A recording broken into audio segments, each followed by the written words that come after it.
Kali ini kita berbicara mengenai salah satu ulama besar Nusantara, yaitu Syekh Abdul Samad Al-Palembani, yang hidup pada abad 18 dan awal abad 19 ya.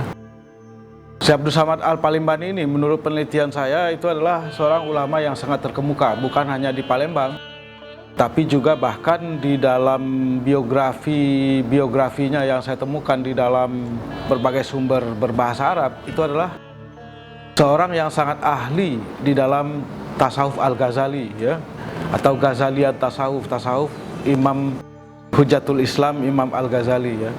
Sehingga di dalam sumber-sumber Arab itu dikatakan kalau ada orang yang ingin tahu, yang ingin menjadi pakar dalam tasawuf Al-Ghazali, maka harus belajar sama Syekh Abdul Samad Al-Palembani ya.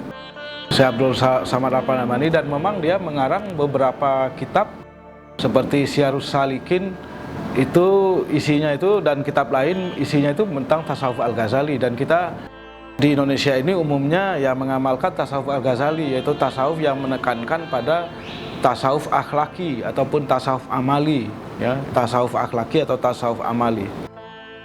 Tapi yang menarik dari Syekh Abdul Samad Al-Palembani ini, selain sebagai pemikir, figur yang sangat terkemuka dalam tasawuf Ghazali, tapi juga adalah seorang yang sesungguhnya mempunyai kepedulian yang sangat tinggi kepada tanah airnya, Indonesia. Jadi ketika berada di Mekah misalnya, Syekh Abdul Samad Al-Palembani ini menulis kitab jihad, tentang jihad yang pertama yang dihasilkan oleh ulama Nusantara ini. Judul kitabnya adalah Fadailul Jihad, keutamaan jihad ya. Kenapa orang tasawuf biasanya kan dalam anggapan kita, dalam persepsi sebagian orang, kalau sudah tasawuf biasanya orangnya dianggap sudah sibuk dengan zikir-zikir saja, sibuk dengan uzlah-uzlah saja, sibuk asik masuk, ingin dekat kepada Tuhan gitu. Tapi dalam kenyataannya Syekh Abdul Samad Al-Palembani ini justru memiliki kepedulian yang sangat tinggi kepada realitas kehidupan sehari-hari yang dihadapi oleh umatnya, oleh masyarakatnya di Indonesia, di Nusantara ini. Makanya beliau menulis surat buku yang tadi saya sebut, Fadailul Jihad, yang dikirimkan ke Nusantara ini, yaitu mendorong kaum muslimin Nusantara ini untuk berjihad melawan kolonialisme. Kita tahu bahwa pada abad 18 Belanda itu semakin agresif, menaklukkan satu persatu wilayah di Nusantara ini ke bawah kekuasaannya, dan ini penaklukan dan kolonialisme Belanda ini tentu saja sangat merugikan kaum muslimin.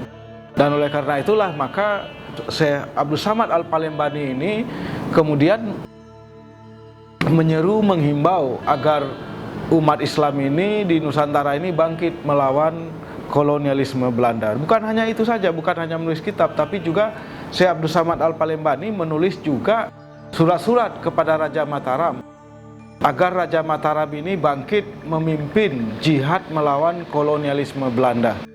Surat-suratnya itu ada beberapa, ada 3. Surat-suratnya itu sayangnya kemudian diintercept ataupun sempat diambil lebih dahulu oleh Belanda, sehingga kemudian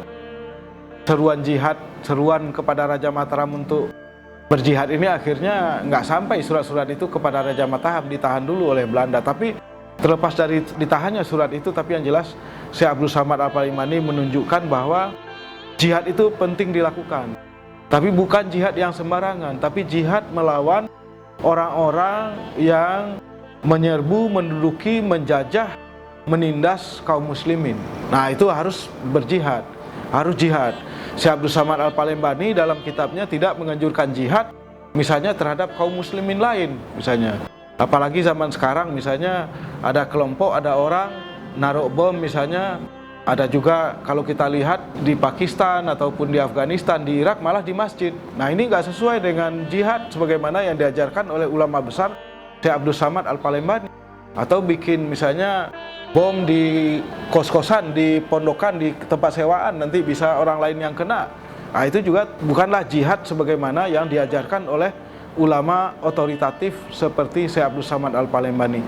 Oleh karena itulah maka kalau kita baca kitab Fadailul Jihad Syekh Abdul Samad Al-Palembani, maka kita akan lebih proporsional, lebih memahami konsep jihad itu sesuai dengan yang diajarkan oleh Islam, bukan jihad yang sembarangan, yang naruh-naruh bom di sana sini. Saya kira kita belajar dari para ulama otoritatif agar kita bisa menjaga diri kita, menjaga umat kita, menjaga bangsa dan negara kita.